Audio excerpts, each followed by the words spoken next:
One of the clinicians in US who happens to be an endocrinologist like you and a very smart guy, he actually laughingly said chronically inflamed Indians. So his point was that Indians, according to the Western standards, we have high inflammatory markers, low vitamin B12, low vitamin D, high cholesterol. So basically, by the Western standards, we are all actually metabolically distressed. So do you think all these levels need to be retweaked? Is this indeed true? And is that what is making us the diabetes capital of the world? I'm talking from the Indian context here. Because we have these markers which are off the charts from all Western level. But I think for a lot of people I've seen, and they're this whole South Asian skinny. If you eyeball them, they're not obese, but they're in pre-diabetes. So what do we do? What would be, in your opinion, the new Southeast Asian diabetic HB1AC? That's a very good question.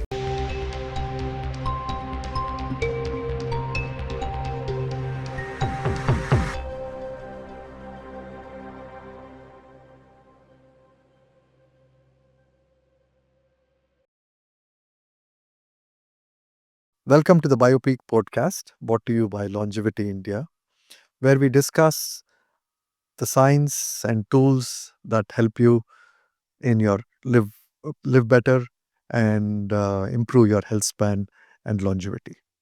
And today I am with my co-host Deepak Saini, and we have a very special guest. This is the second episode, Sue, with you, and there's probably one thing we didn't cover. As a researcher, you have spent more than 2-3 decades with the metabolism and diabetes, and hundreds of papers and working across multiple aspects of metabolism. So is there any specific areas you have focused on in your research? Well, lots.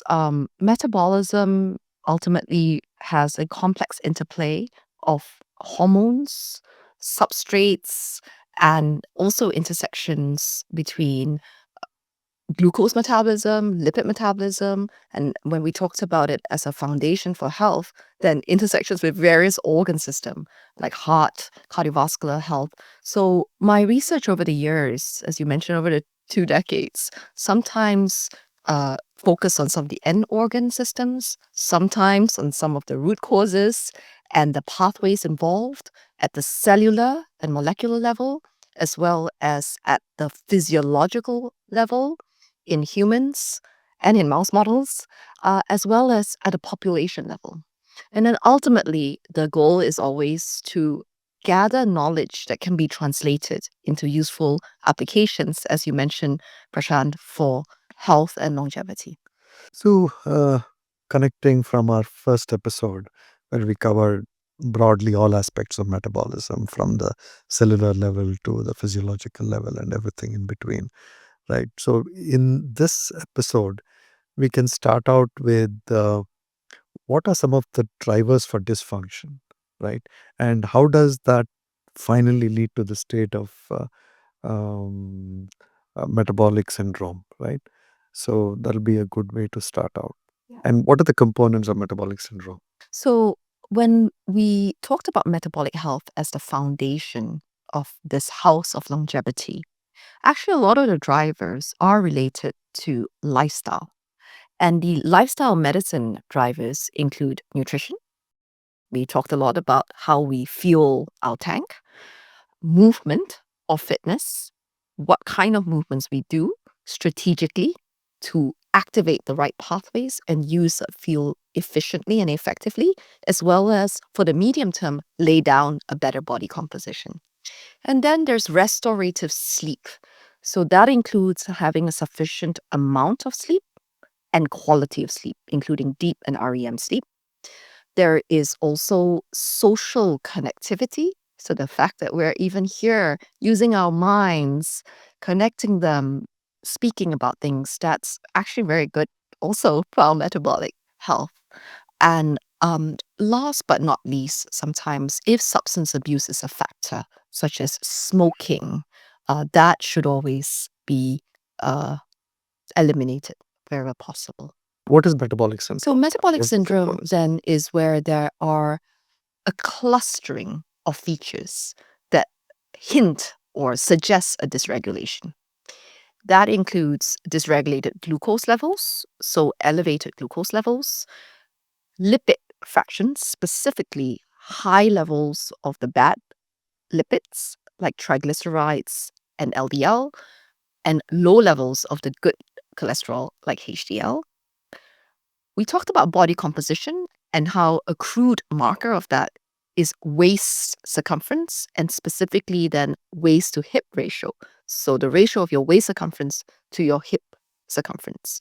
So this clustering of factors is thought to be more than the sum of its parts, and hence the terminology of metabolic syndrome was coined to denote the fact that you gotta look out for these features, because when they appear together, this triad, this gang, is much more detrimental than one member of the gang in So isolation. one interesting point, Suze, you mentioned very nicely about metabolic syndrome is actually a gang where everybody is after your body.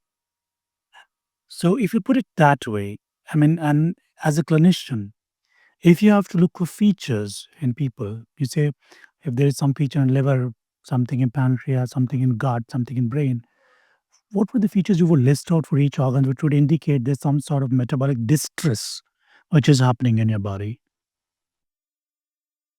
No, it's interesting because I come back to what my patient said. Um, he was sharing how he feels he's been so helped by what our solutions and services have empowered him to do and achieve. And he said, I want to tell everybody about you, but it's so complicated, right? What exactly is this and what do you do? So now you know what I do? And who do I tell? I just go around the room and I see anybody, if the waistline bigger than the hip, they need you guys. So I just go around, that's the first marker. And I thought that was quite interesting because it's coming back to that waist-hip ratio, right? So that, I think at an eyeball level, is one marker. It's not perfect, but it does hint at a suboptimal body composition. The second is that now that we're in an era where we have wearables and tools that enable us to visualize a lot of physiological readouts that would not otherwise be possible. Glucose, for example, which we talked about, one of the components of the metabolic syndrome is elevated glucose levels. But specifically, it's not just elevation, it's dysregulation of glucose homeostasis. So it's not a static level, but also the patterns. And that's where historically we have used finger prick glucose. That's like taking a photo of your sugar levels. Now we have sensors, continuous glucose monitors, that will automatically measure your glucose levels every however many minutes, depending on which model it is, and visualizes it back to you such that you can watch a movie of your glucose levels.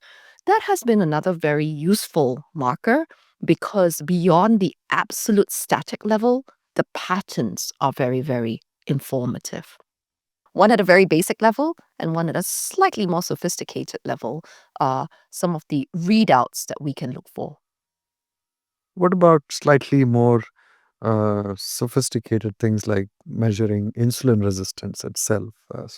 When do you do it, and is it really useful to look at the function of your pancreas, the function of the liver, and what markers would? So, Prashant, when I talked about the glucose as a readout, it's not direct, but it is a reflection of your insulin resistance and insulin sensitivity.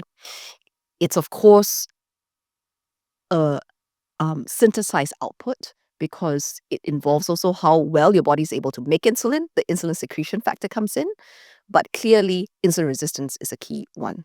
The second issue with measuring insulin resistance is that the gold standard way of measuring it is through a physiologic test called the hyperinsulinemic euglycemic clamp. That's quite a mouthful, but it basically means hyperinsulin, high levels of insulin, euglycemic, clamping your glucose levels at a fixed level that's normal. And then what you do is that you infuse insulin and glucose at the same time, and you're measuring how much insulin is required to maintain that glucose level. Pretty Yes, it's pretty complex, complex. right? Yeah. And that's actually a procedure that takes hours, 4 to even 6 and 8 hours. That's why it's not very practical to do this Are at there the proxies though? population level. The next best proxy, but very imperfect, is through blood markers called a HOMA-IR. That's an index for insulin resistance, but perhaps more specifically liver insulin resistance, because it's a marker that is a function of your fasting glucose levels and your fasting insulin levels. So that is one marker. It has some utility, but it's incomplete on its own as a marker of insulin resistance. How do you rate molecules like HbA1c? Are they valuable? Do they actually give the correct picture of genetic variation, age variation, gender variation? All And also ranges, ranges. yes. The HbA1c is a blood test result that tells you your 90-day average glucose levels. And it is useful and it's very widely used in clinical practice for diagnosing diabetes and also assessing diabetes control. So it's very useful, but it has a lot of limitations. So if we were to say we measure your glucose level now, that's like taking a picture, but it's at least that's what it is right now. A 90-day average, like HbA1c, is like taking a landscape photo, very big picture. It's kind of blurry. You can kind of make out what it is, but there's no detail. And then we talked about CGMs, the continuous glucose monitors, enabling you to watch a movie of your glucose levels. That gives you much more details as to the patterns. Is it high when you wake up? Is it high when you exercise or after you eat? How does it change depending on what you eat, how you sleep?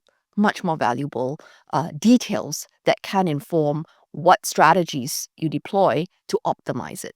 So they all play a role, Deepa. And some tools are still better than nothing. But I think what's very exciting now is that there are more and more tools, and the research to better understand how best to use these tools and what strengths they confer to help us improve on more targeted, personalized interventions for the right populations is now more possible than ever before. So the ranges, Sue, for HbA1c, what do you go by when it comes to pre-diabetes and Right. diabetes? And So the ranges for HbA1c set by the American Diabetes Association, the ADA, as well as the European counterparts, EASD, would be 6.5% and above is diabetes, and 5.7 to 6.4% is pre-diabetes. So that's largely what we go by. Now, some countries do have their own population level data because it is to do with inflection points at a population level.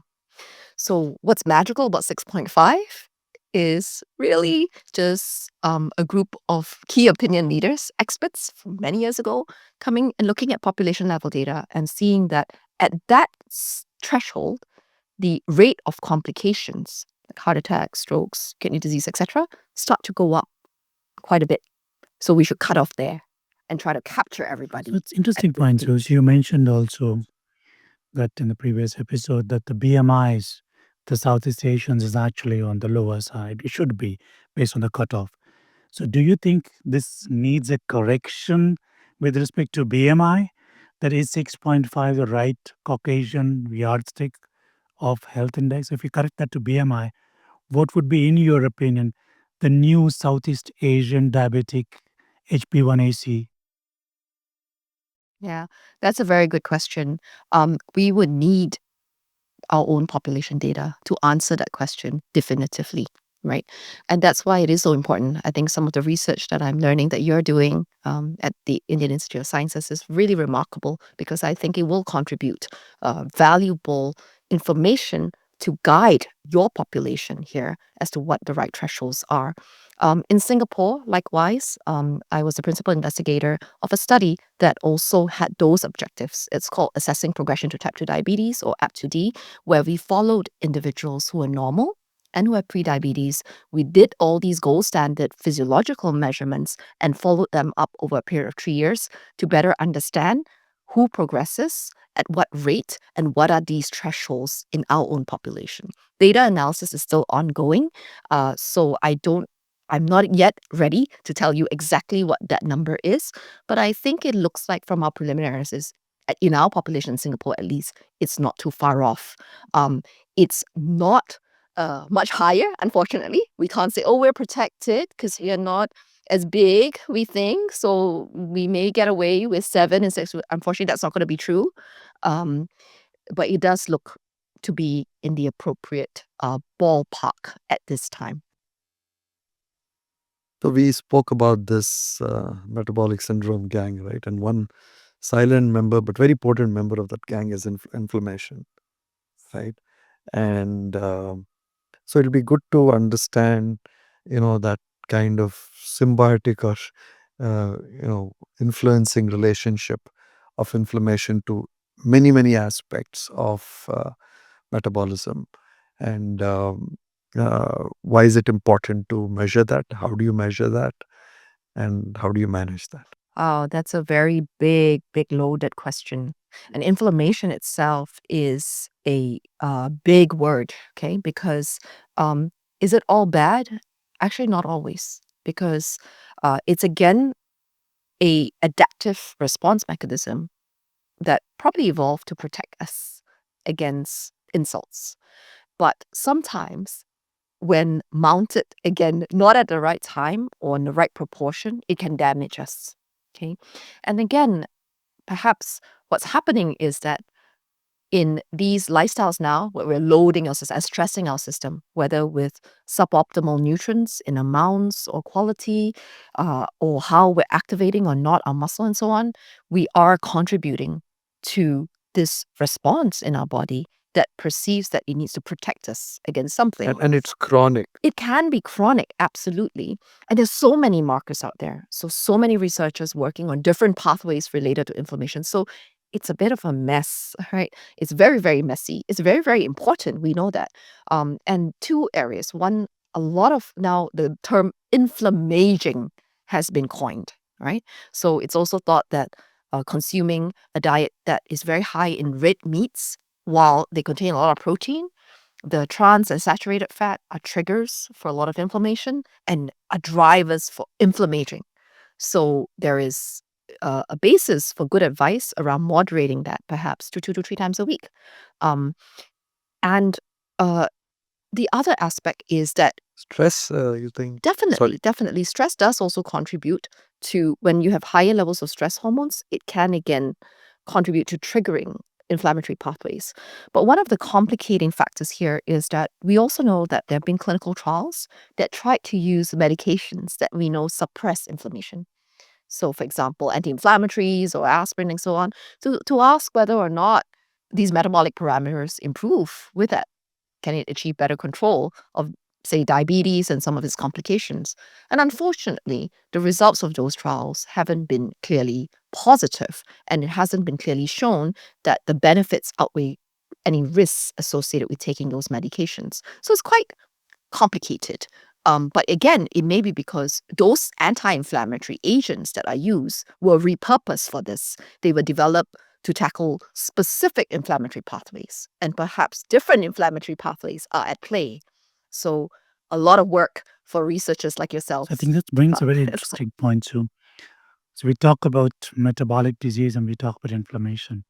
That raises a very interesting conundrum. Who feeds into what? So it looks like it's a feedback loop where inflammation accelerates metabolic disease and metabolic disease in turn accelerates inflammation. So which came first? That's again a golden question, right? Because it can be a vicious cycle, as you said. One feeds into the other, and so on. Again, also different pathways may be at play. So it could be, yes, we use the big term inflammation. It works both ways, but likely there are different pathways within inflammation that are triggered and activated Times. at different times and different states.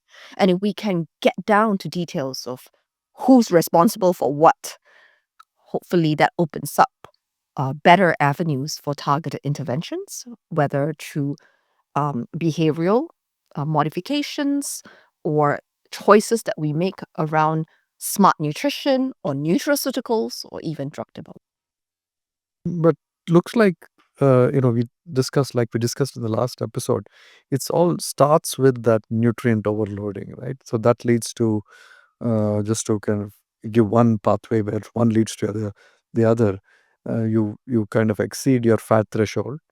You start depositing more fat, and then once that fat in the wrong places leads to inflammation, right? And that then creates a feedback loop uh, where you develop insulin resistance, and then you kind of end up with Yes. the Yeah, syndrome. you summarize very elegantly, a number of complex pathways. That is the case. And we talked about how different people have different thresholds and different capacities, and then how what you put into that system. We know some general principles around carbohydrates going to glucose, proteins, amino acids going to transamination pathways, and then lipids, fatty acids.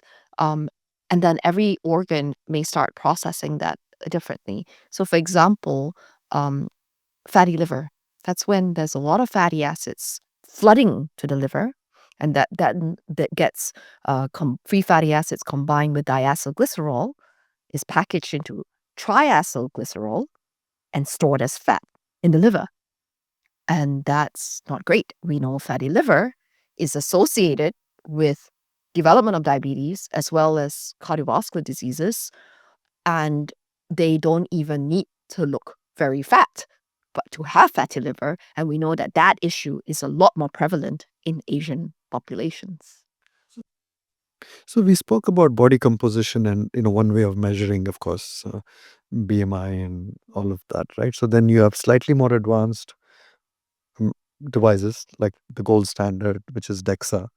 How good of a tool is it, and do you use that to especially look at the possibility of a fatty liver or deposition of visceral fat? Okay, Does it help? so a DEXA scan or DEXA body composition scan tells you about total body fat, fat-free mass, and skeletal muscle, but it actually doesn't tell you about fatty liver. But they derive what could be your visceral fat. It can tell you visceral fat, but there's a correlation between visceral fat and fatty liver, but it doesn't tell you fatty liver. So in fact, clinically, what we use to diagnose fatty liver, it can be blood markers, but they're again just one marker. What are those markers? They are liver enzymes, so ALT, AST, GGT, and then ultrasound. So that Fibroscan, they doesn't call involve it. any radiation. So the fibroscan is an additional sequence added to the ultrasound image analysis to be able to tell us whether or not there is fatty liver that then has progressed potentially to inflammation and scarring and fibrosis that indicates a more severe progression of that disease. Not everyone gets it. We think about 10% of people with fatty liver progress. And for that 10%, another 10% can progress to bad, like liver cirrhosis. So we really want to do better to figure out who are in those 10%. And that, again, is the subject of a lot of research and industry interest So you at this time. mentioned when you talk about metabolic disease that there are two ways to look at somebody who's metabolically distressed. One is simple eyeballing. Second is a bunch of the glucose. What about inflammation? We can't find inflammation by eyeballing, no way.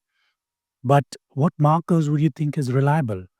While you talk about AST, SGOT, SGPT, and standard enzymes of liver, which could go off the charts even during infection. So how do you figure out where is the threshold for an individual for inflammation is? You mentioned about looking at a video, but in inflammation, the video is what we need to look is the one which was previously there, for which we do not have access to. And inflammation being so dynamic, how do you quantify it? Yeah, and that's one of the reasons why I didn't mention it off the bat, right? There are various inflammatory markers that we can measure in the blood, such as CRP, C-reactive protein, and CRP. There's also HSCRP, the high sensitivity C-reactive protein, that is thought to be a more specific marker for cardiac disease risks. So it's a cardiac inflammatory marker. And then you have things like ESR, erythrocyte sedimentation rate. So all these are inflammatory markers that we can measure and are relatively, I'll say, low cost. But the trouble is, as you said, Deepak, is that how, like, I wouldn't necessarily recommend measuring that in all people at all times, because, like, if you caught a cold or you're fighting a bug, even though HSCRP is supposed to be specific as a cardiac inflammatory marker, it can contribute to a higher level. So what do you do with that information? I think whenever you order a test or you suggest something, you have to be clear how that data is actually going to change management. So there is a role. So at times, for example, if someone's doing a health assessment and we're wanting to evaluate certain risk factors more holistically, I would look at HSCRP, especially for cardiovascular risk, as one of the markers in a basket of markers. For lipids, we talked about LDL and triglyceride, but also other specialized lipid species like apolipoprotein B. And we know there's a correlation again with so many things, they all work together. But then, unfortunately, there's no one single marker.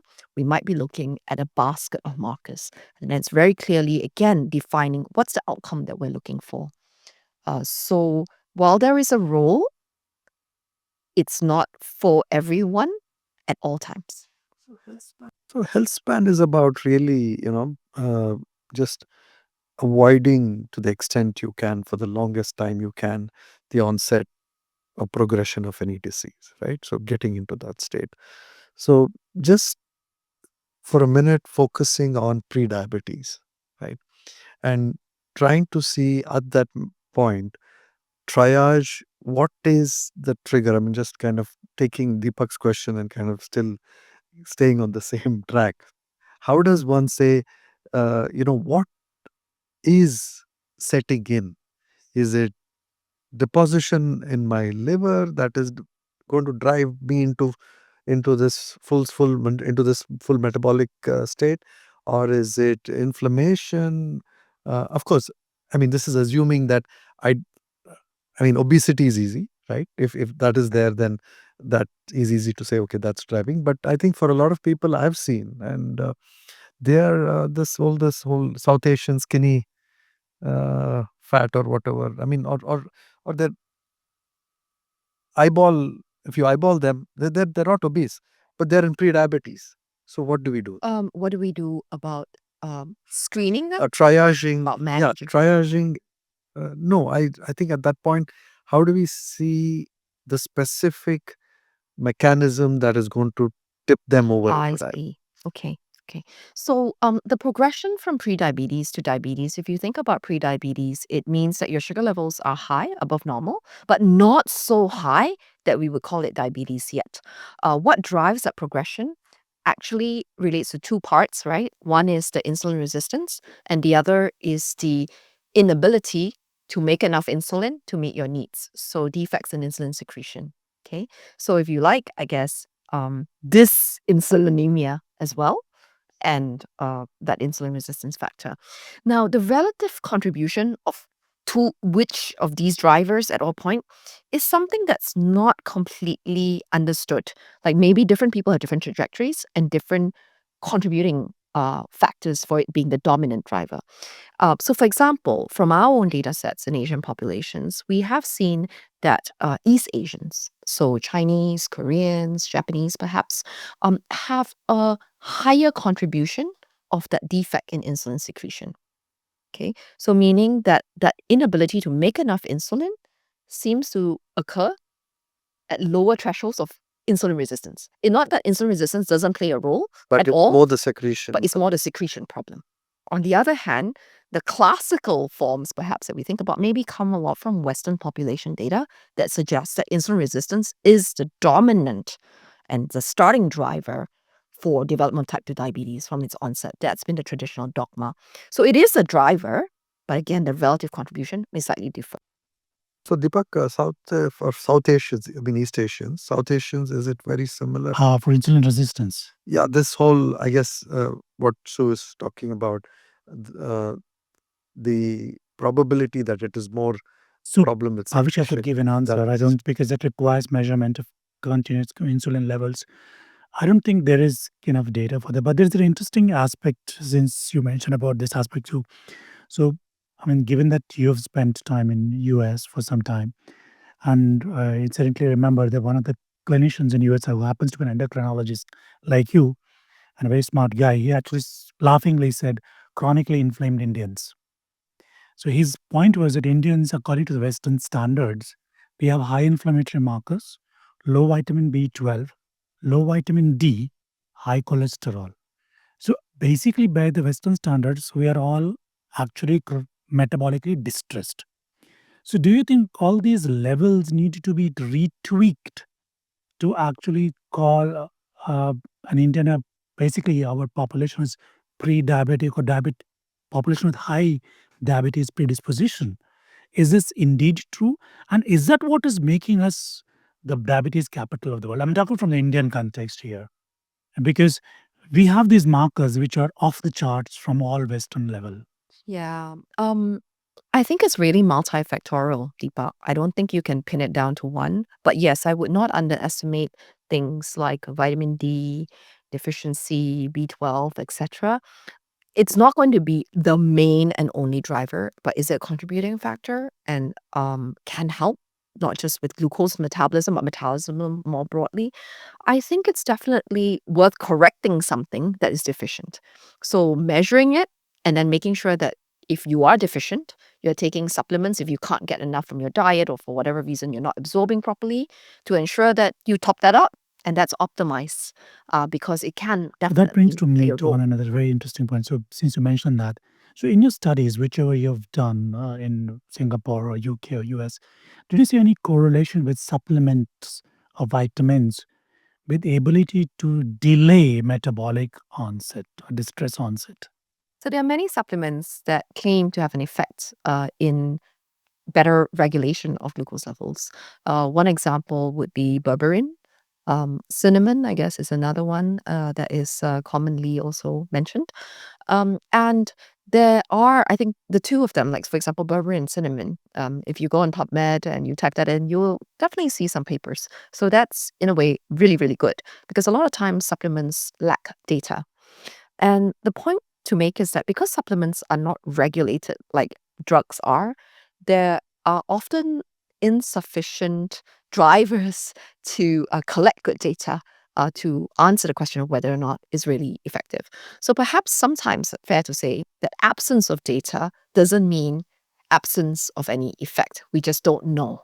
Okay. And that's a double-edged sword, because we also don't know potentially what harm it could do, not just the benefits. Coming back to berberine, actually what some of the molecular pathways that it activates is very similar to that of metformin, which is a drug that we use. And that's why it can have a positive effect or a real biological effect. But then you have to understand where perhaps you have to be cautious. For example, there are also some studies showing some issues with toxicity. And if one has G6PD deficiency, defects in pathways that can affect how you metabolize these biologically active compounds, then And 15% Indians are G6PD deficient. right. So then you have to be at least mindful that if they're going to have a biological effect and could bring you some benefit, you understand if they could also bring you some risk and side effects to look out for. Cinnamon is a good example of one where there are meta-analysis done, and net, there are some hints that it could help. So there are some hints that it can result in slightly lower fasting glucose levels and slightly lower LDL cholesterol levels. But yet, it can be a bit confusing because when it comes to HbA1c, no difference, no effect. But that doesn't mean, again, that it's all off, because HbA1c is the 90-day average. So it's a reflection also of your post-meal glucose, which tends to be a problem for many people. And the effect size of cinnamon may not be very big. It's not a drug. So if you're going to load your system a lot, it's maybe not capable of showing whatever benefits it could have. The other complicating thing about supplements like cinnamon, there's also different types of it, right? Where it's planted, the soil conditions, the species of the cinnamon bark that led to the cinnamon powder. So different ones could also have a different effect size. And so if you think about it, nutraceuticals, like pharmaceuticals, are those compounds derived from perhaps natural food sources that can have a biological effect. So we should treat them as such and be mindful of whether or not they could have a favorable benefit to risk ratio. So, Deepak, is there, just to add to the supplement list, things like Garcinia and bitter gourd, which are more prevalent, I guess, nutraceuticals used from India. Do we have enough data? Now, again, as she rightly said, most of the nutraceutical market is unregulated. So we do not have empirical scientific data. But I think there's enough evidence in the healthcare system to say they do bring down probably the fasting glucose level, or maybe to a certain extent HbA1c. And I think the way to look at this, especially in the context of India, is a lot of this traditional knowledge do have some molecules sitting in them which actually can work the way these fine grained nutraceuticals or pharmaceutical entities can work. And after a lot of our drugs were actually originally were plant based or fungal based, and which actually became the norm of pharmaceutical industry. So I do think there is a value, but it does need more rigorous scientific testing, which is required for these. Since we're talking nutrition and food, right? So, I think in terms of regulation, I've always heard sequencing of food, the protein content of, because this protein content is a big challenge in India. When we are predominantly a vegetarian country, even if we do eat a lot of non-veg and meat, it's 1 or 2 days in a week. It's very few people consume, other than the coastal people who have fish more regularly. People in the mainland are predominantly vegetarian. So it'd be good for the audience to understand the role of protein and the role of sequence. So by sequencing, you mean the sequencing of the order by which we eat the foods, right? The order of So protein is the essential building block, for example, for muscle. So we need enough protein. But unfortunately, like you said, not just in India, but across the world, we probably don't eat enough protein on a regular basis in our diets. If someone has normal kidney function, on average, to keep it simple and easy to remember, one should probably aim to consume about 1 gram of protein per kilogram body weight, simplistically. Of course, that's why sometimes you need to see a dietitian to work out what your specific and work with your doctor to that for that. But at 1 gram of protein per kilogram body weight, let's say for an average 70 kilogram man, you need 70 grams of protein a day. Now, a palm size portion of fish is 7 grams, right? So you need 10 of those a day. I think you start to visualize that and you start to realize, whoa, I probably am not eating enough protein, right? And for vegetarians, it can be even more challenging because your options for protein sources can be more limited. Secondly, even if you load all that protein all in one go, your body can't absorb so much in one day. So you should try to also split up that protein requirement that you have over the course of your day for optimizing absorption. Sequencing is, I would say, works, particularly if you're trying to regulate your glucose spikes. So if you have diabetes or prediabetes and are a little bit more challenged in regulating your glucose levels, then consuming protein first and fiber first prior to the carbs, even if you're eating the same overall portion, can have a beneficial effect in dampening the spikes. The way by which that works can relate to two aspects of things. One is the fact that we know that protein elicits a hormonal response and is a more natural way also of upregulating gut hormones like GLP-1, whereas carbohydrates will tend to be broken down much more quickly to elicit also insulin production. Um, when you consume lots of simple carbs on an empty stomach first, the stomach's completely empty and ready to break that down quickly to release it as sugar in the bloodstream. And that can cause a very sharp rise, fast rise in your glucose levels and a higher peak. Whereas if you consume that protein first, and better yet, fiber and protein, then you think about it even from a physical properties perspective, right? Your body would then try to work to break down the fiber and protein before it can get to the carbs, and it will eventually get there, but it could help to dampen the spike. So fiber and protein first before the carbs can be helpful in people who already have some impairment in glucose regulation. Related topic, time restricted eating. Again, a good tool. I think it does help manage your prediabetes and manage your glucose levels. Is that a tool one should look at? And what would be your guidance in terms of eating window? It can be, but again, we go back to first principles of how it can be. If we are aiming for weight regulation and then secondarily glucose, it can be, because unfortunately in our modern lives, we do a lot of mindless eating. So if we don't have any maybe clear framework for ourselves, we keep going and going and we work late and we munch and munch and munch. But if in that scenario, we just say time restricted, and you might say, I think a popular one is like 16-8 because it's quite easy to remember and very implementable. It doesn't feel like hardship per se, right? Then that helps you remember, okay, past a certain time, I'm not going to eat. And it makes it easier to habituate it, to regulate the amount of calories you ultimately put into your system. It's somewhat related to that, just calories in versus out. And if time restricted eating is a practical strategy that can help some people to achieve that balance better.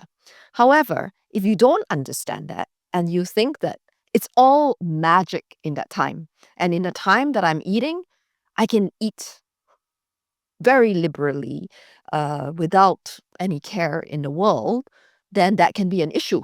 It's worse. It can be far worse off if when you eat, you let all the floodgates out and you're eating a lot of unhealthy foods.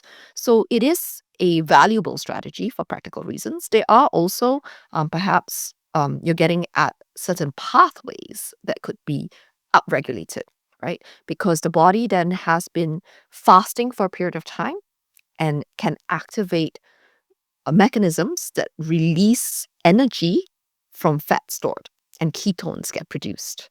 And if you practice that in a safe and moderate way, that can be beneficial, because we know, and it's also practiced for centuries now, right? And various different religions also practice that habit, where it can have other benefits in regulating hormones and uh, activate pathways that then can offer bonus effects beyond just weight and glucose regulation.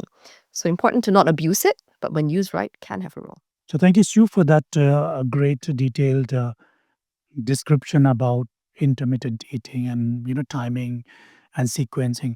But all these require us to monitor.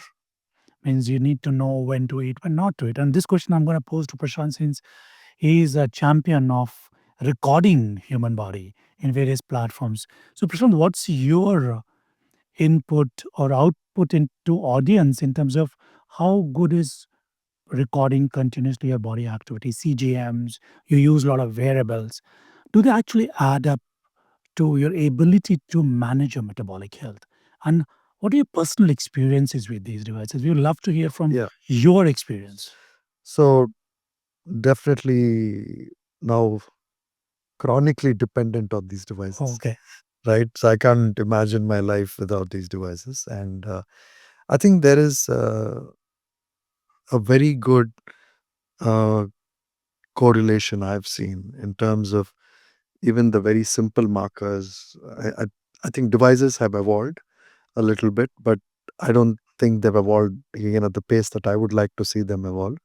If you look at the rings that you wear or the whoops that you wear, I think the pace of innovation was fast, like 7, 8 years ago. But in the last, there's been a little bit of a slowdown. So there's been like some incremental algorithms that they tweak here and there, but it's not really fundamental. But that said, I think it has two big benefits. One, I think we all know, and I think Sue probably also mentioned that. I think there's a big behavior component to managing one's metabolic health. And if you ask me, of all the power that these devices give you, the combination of a CGM and the wearable, I don't think there's any other thing other than, beyond the metabolism is like what really they give you a lot of control over, right? Of all the things that, so I would not use it if I was trying to manage my cardiac health. I don't, although these devices are, I think Capable. they're still gimmicky, right? I would not be dependent on them. So what you're saying is, of all the devices, you would love to have a CGM type device monitor your Continuously. continuously. Continuously. And you may ask, there's and if you can afford it, right, you can be on be on a CGM continuously. And it for me, it's been a little bit like, you know not alter your ego, or it's like somebody watching over you, right? So that has really benefited me, that you it's uh, a little bit of a guardrail, right? And you kind of deviate. I see myself deviate from that guardrail in the times that, so that kind of almost becomes my cheat time when I don't have a CGM. So it's that. But the correlation between um, sleep and recovery and how much to exercise. I think we've not spoken a lot about exercise, but I think how much and what kind of exercise and helping to moderate that. I think there are multiple dimensions on which I've seen a benefit to really get a fine grained control on everything that drives your metabolism.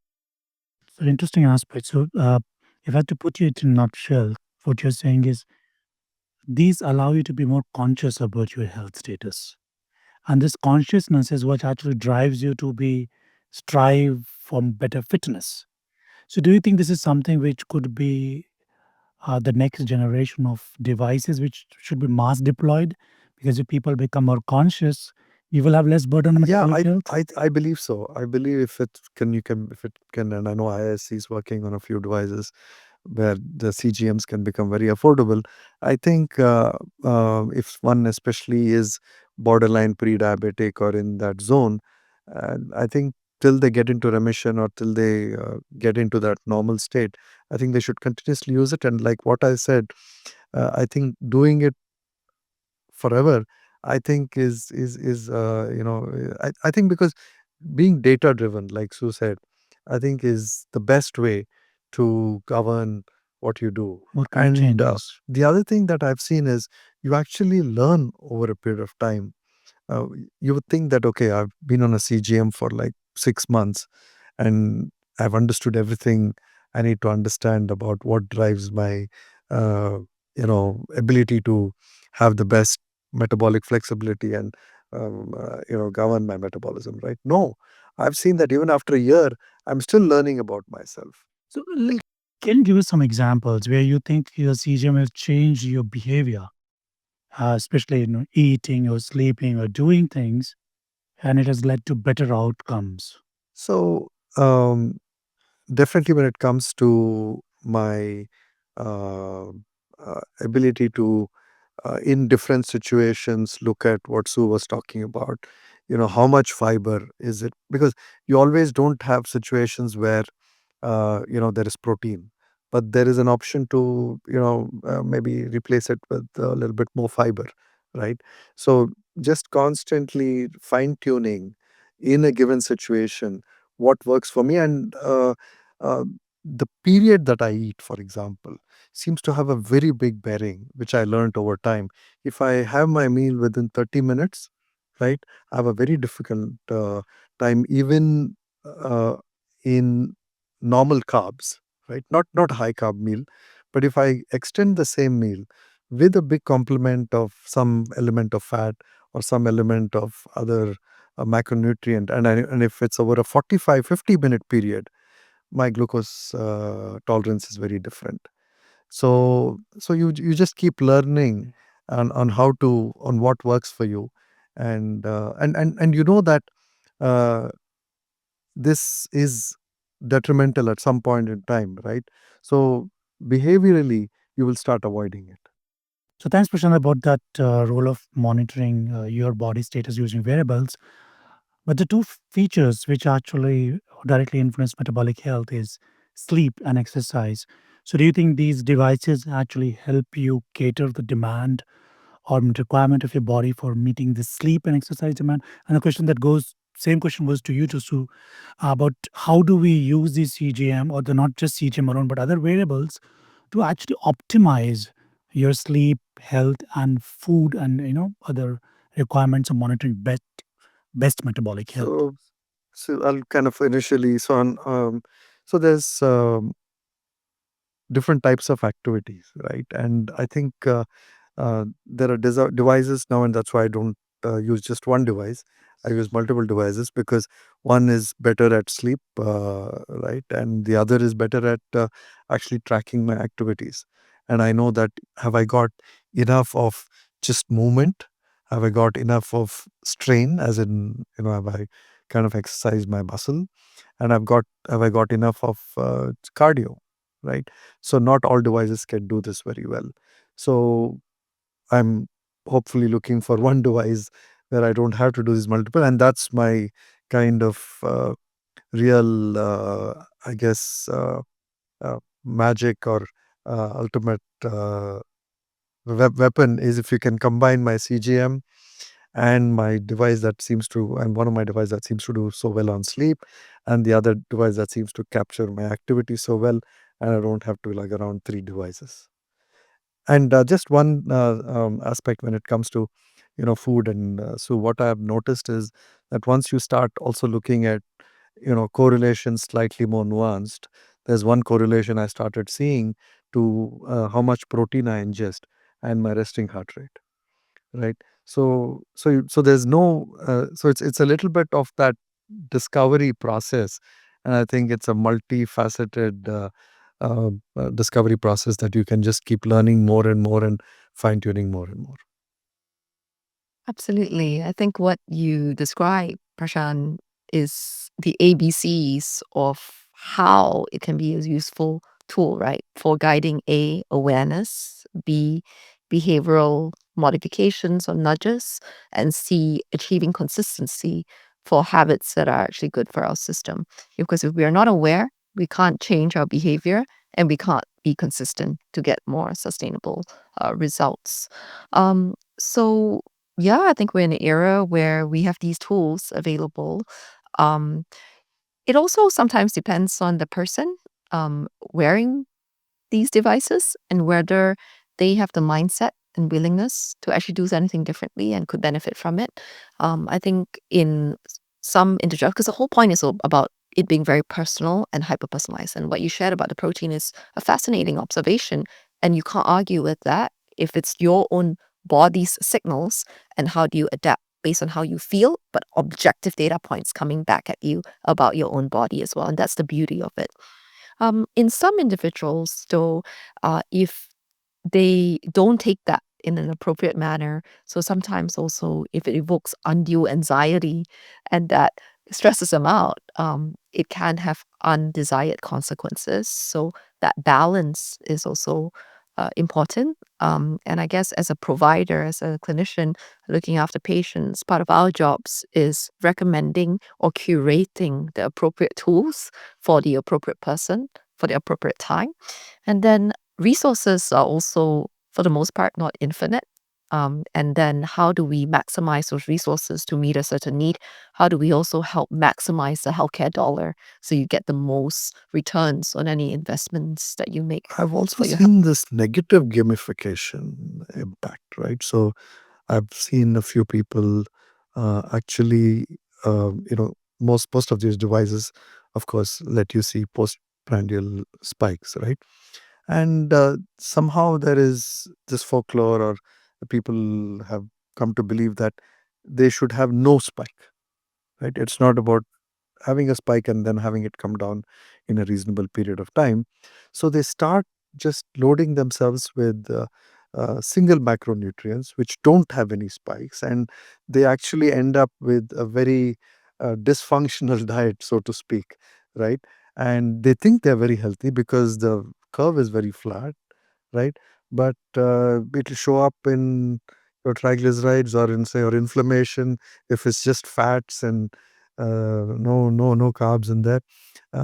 So because then you're stopping all vegetables. Some vegetables also have some carbs, so they don't even eat any vegetables. So that's where I've seen this negative gamification is something we need to watch out for. I think quite fascinating what you and Sue are saying. Same thing is like all these devices, while they're built on artificial intelligence and machine learning, we still at bottom line we still need human intelligence to figure out what we're going to do with that information.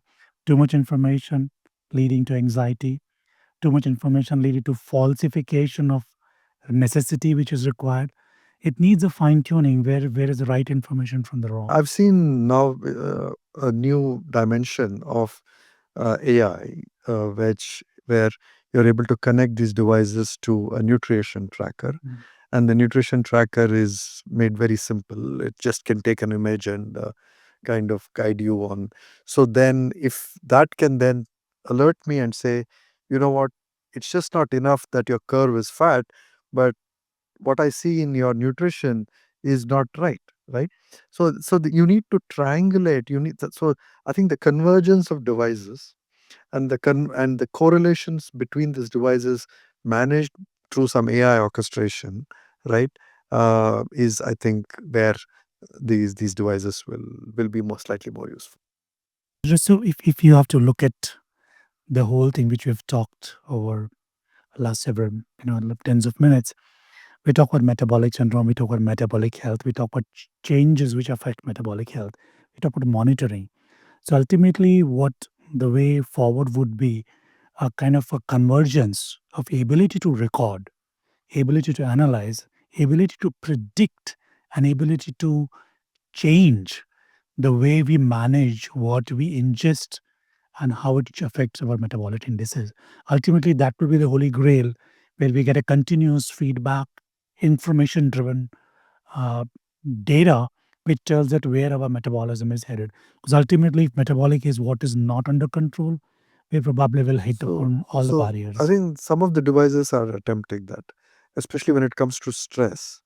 And they're also trying to kind of project and say, because you've stressed, this is where you'll end up with your sleep today, and this is what might be what you should do to modify that situation tonight, right? So there are these things that are starting to, and so there's this idea of metabolic age, right? Are starting to see some devices predict what your metabolic age is. um, do you think there's a decent way of triangulating what your metabolic age is? Yeah, most of these devices that tell you what your metabolic age is premised on largely body composition, because it's an index of your basal metabolic rate, which is very much impacted by the proportion of muscle that you have in your body. So there is a correlation for sure, because as we age, we know we tend to lose muscle, and we know sarcopenia is a big issue in aging. So definitely there's a very sound basis for it. and it can be a very useful marker, your metabolic age, and it is helpful to strive for at least parity or even a better metabolic age than your true chronological age. At the same time, I wouldn't be overly complacent and hang a head solely on that as one dimension, but is a dimension with a basis that's very, I would say, somewhat sound, right? But it should be complemented. The area So, of exercise. yeah. So, right. And you already spoke about the role of the muscle, and it's also it's an area that within India, again, we have slightly veered more towards cardio, which is good. I think the cardio has its role, but it's not, like you said, functionally necessarily as useful for the metabolism. Uh, so there's two things that I wanted you to speak about. How important is it to build that muscle, and the role of protein you've already spoken about. But with age, does that become more difficult, and what can one do? And the second aspect of moving through the day, and is just one morning hit better, or do you need to also do these periodic walks during the day, which what really benefits metabolism? Yeah. It's all about achieving a good balance, right? So number one, like we said, because aging tends to lead to a breakdown in muscle, we have to work harder. So especially 40 and above, it's known that we can lose 3 to 5% of our muscle mass yearly. If we don't do anything about it. So we almost have to work 3 to 5% harder, like swimming a little bit up against the tide. You always have some resistance, got to bear in mind, you got to put in a bit of effort. Otherwise, you might even lose what you already have. Then to do that, it's also different muscle groups. So it's not just about bulking up and being like a bodybuilder, but also the small muscles and the soft tissue connections that hold our joints well together. And so the combination of movements required to achieve that is very important. You have your strength training, so that helps to build and maintain muscle. You have your cardio, which helps to increase cardiorespiratory fitness and endurance. And then you also need to balance that with stretching exercises to increase flexibility and prevent injuries. So a combination of those movements is, I think, essential, not just one dimension. A common misconception is that, oh, exercise means I go running 5 km, 10 km, I'm doing really well. Yes and no, right? It depends again on what your goals are. If your goal is purely to increase cardiorespiratory fitness, also do it safely. If you've never gone out to run even 1 km, don't try to do it straight away and run a marathon, because you could be exposing yourself to undue risks because you don't know what's happening and you're putting your body under a lot of stress. Um, on the other hand, if you do that gradually, it's good because you're building up your endurance and that's beneficial. But that alone is not helpful. Sometimes, if you are doing very high intensity exercise and you're exercising at your maximal heart rate, you can actually break down muscle. And that's counterintuitive, but it's so true, because at those levels, you are releasing stress hormones, cortisol, etc., that will liberate stores of glucose from glycogen and break down muscle. So you might want to mix it up, have a bit of endurance, but mix it up with some strength. Zone 2 training is another very important concept and can be a very strategic way to accelerate burning fat, which is very hard, and building muscle. For example, right? Zone 2, okay, what's zone 2 training? That's when you are moving and getting your heart rate up to about 70 to 80% of your maximum heart rate. A good guide is at that level, you should still be able to speak in a full sentence. We should be able to answer questions from each other. We can be doing this. Maybe next time we should do this in our podcast. Brisk walking or walking on an incline. We could do that in parallel treadmills or something, or go walk together at a nature park and have this conversation. At 70 or 80% of max heart rate, then the body is not so stressed that it's releasing stress hormones to break down muscle, but it's running out of glucose when you've done this for about 15 to 20 minutes, such that it will shift to breaking down fat. Then that's very strategic because you can break down fat without breaking down muscle. And then you've interspersed that with some strength training on other days. You can then be a lot more effective in building up muscle, breaking down fat, and achieving a healthier body composition. So maybe the last topic I wanted to cover is the idea of, supplementation, right? Not just supplementation in terms of, some of these things that uh, uh, which we already spoke about, but are there other supplements for your gut, and are there other supplements and fiber that you would recommend uh, that would help your gut to be in a better metabolic state for uh, regulating your insulin levels and glucose homeostasis? Yeah. Yep. So probiotics, right, are species of bacteria that are good bacteria that can help us maintain or restore balance. And as you know, I mean, we all have bacteria all over us. That's actually essential. But we need to live in harmony with them. And when you have the good species in play, it helps you actually maintain good health. But when you have overgrowth of the bad species, it can disrupt your balance. And when very severe, can even lead to disease. We now know that. Okay. So talking about the gut, for example, H. pylori is a bacterial strain that's actually very common in this part of the world in Asia, leading to overgrowth and sometimes gastritis, gastric ulcers, and we now know can even contribute to development of gastric cancer. So for example, H. pylori is a bacterial strain that is very common, particularly in this part of the world, in Asia, where when it leads to overgrowth, can cause problems like gastritis, stomach ulcers, and we now know even some forms of stomach cancer. So when we know the bug and what we can do to neutralize that bad bug, we can take some supplements potentially to address that very specifically. The trouble with the field for supplements for regulating bacterial species is I have no doubt that the microbiome is a critical component. And a lot of research is ongoing. And I'm really looking forward to better understanding the role of different bugs for different organ systems and different body parts and how best to restore that balance, like we have now understood, for example, with H. pylori and stomach health per se. Um, General probiotics, a lot of times, sometimes we can get them in the health food store. We say, oh, take yogurt or kefir. Don't know how big the effect size is. It's a little bit maybe like taking a multivitamin when you don't know if you're particularly deficient in one part or not. Maybe no harm if it's just general and small effect size.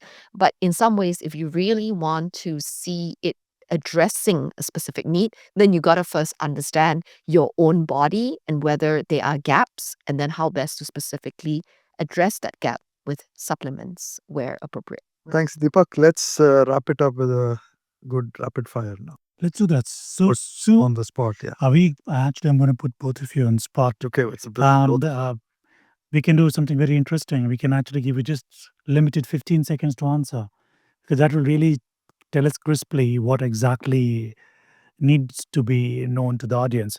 So first question is, when we talk about sugar, we always talk about brown sugar, white sugar, good sugar, bad sugar. Is there something like that, or all calories equal? Oh, it's all relative, right?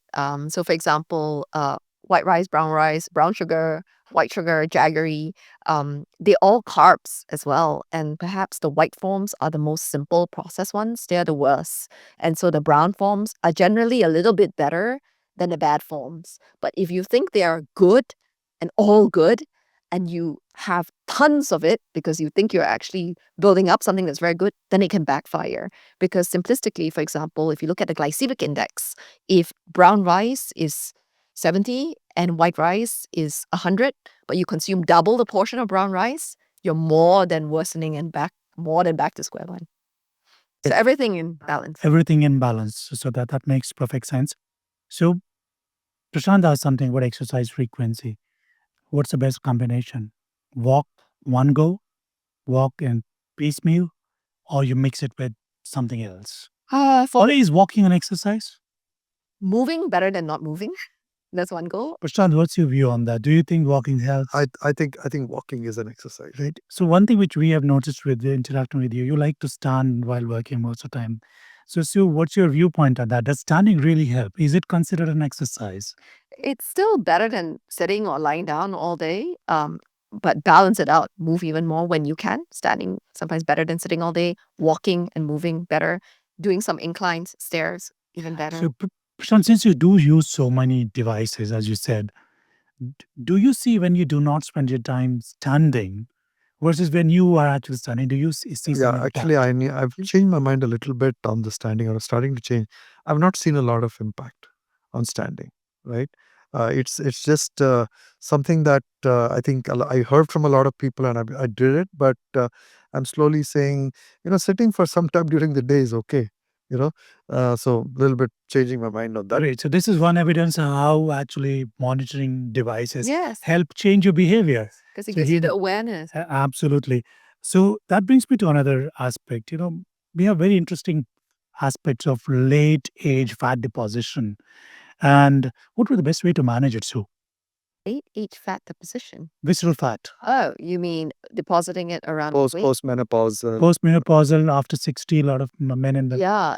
they all become Invest as Apparition. much as you can, as early as you can, into building up more muscle. great. How early? When do we start? Ideally, I would say actually even in childhood, but as early as you can really, and developing the right habits, even from childhood in terms of what choices you make about how you fuel your tank.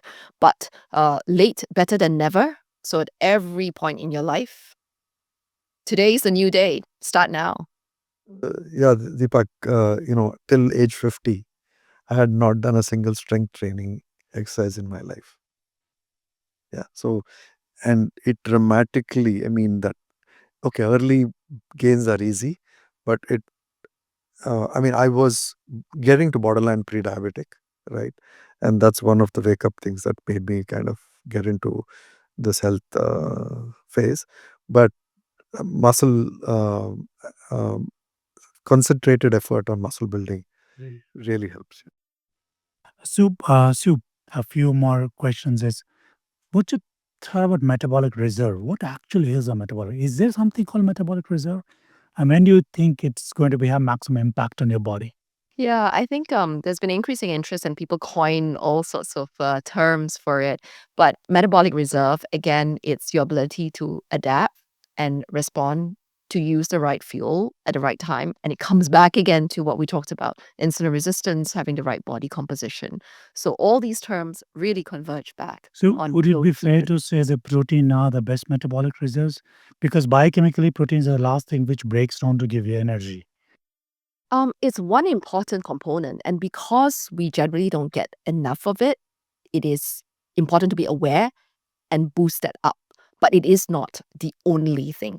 Coming back to balance, right? You still need some healthy fats. You still need some healthy carbs as well. So I have one question, which is probably would be the last question to both of you. You have used CGM and you have dealt with CGM from a research as well as practicing perspective. But CGM as even now is something which is not accessible to everybody. We still believe in random blood sugar analysis. According to your experience, what's the best time to do if I have to do random blood sugar analysis, when should I do it? Which will give me a good indication of my metabolic health. I would say, first thing in the morning, I would still do that. I think it gives me the overall state of my metabolism expected for the day, right? And I would do it maybe once after my lunch. So 2 times. Good. So Prashant is spot on. So generally fasting and then 2 hours after meals on average. But everyone's different, you see. So if it's after lunch, because lunch is your biggest meal of the day, that makes a lot of sense. So if I only had to pick 2 points, it would be fasting and 2 hours after your largest meal of the day, potentially.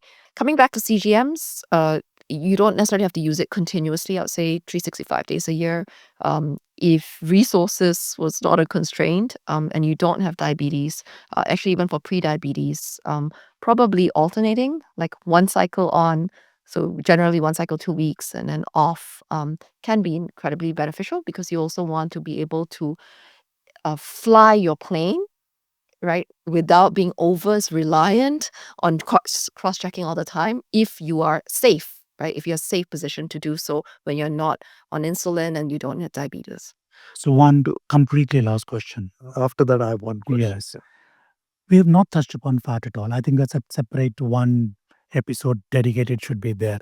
But what's the most optimal carbohydrate to fat ratio? Let's not talk about protein because protein, as you've clearly made, is absolutely essential. What were the best carbohydrate to fat ratio one should have? I can't give you one specific number because it really varies depending on a lot of factors for your goals. If you're trying to gain weight or maintain weight or lose weight, for example, because fat has the most calories per gram. But simplistically, please choose healthy fats where possible. Plant-based fats, generally a bit better than animal fats. And again, everything in moderation. Protein powders. Are you okay with that as a supplementation tool? And do you have any preference between whey and plant protein? Again, because most people don't consume enough protein in a diet, I think wherever possible, if you are aware and you can get it from real food sources, then you don't need to take protein powders to supplement. But if you've tried and you know consistently you just can't get enough of it, then it's not wrong to try these protein supplements in a monitored manner.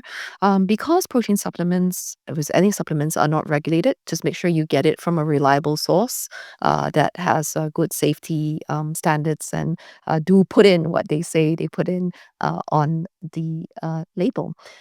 For those that are pure vegetarians, sometimes there are certain amino acids, unfortunately, that are only available from animal sources. So if you do exhibit some roadblocks or signs or symptoms, then that's something that you should speak to your physician about. Right. Thank you. It's a wrap. I think thank you for coming all the way from Singapore and being with us and spending these 2 days in India. And this was a wonderful session. And I think we covered everything around the topic of metabolism. I don't think we missed anything. And if we did But- miss, we're going to call you again. Yeah. Anytime. It's been a real pleasure. Thank you very much for the invitation and really lovely meeting and interacting with all of you. I look forward to more conversations that stimulate our minds and our bodies to keep doing better, right? Thank you. Thank you so much.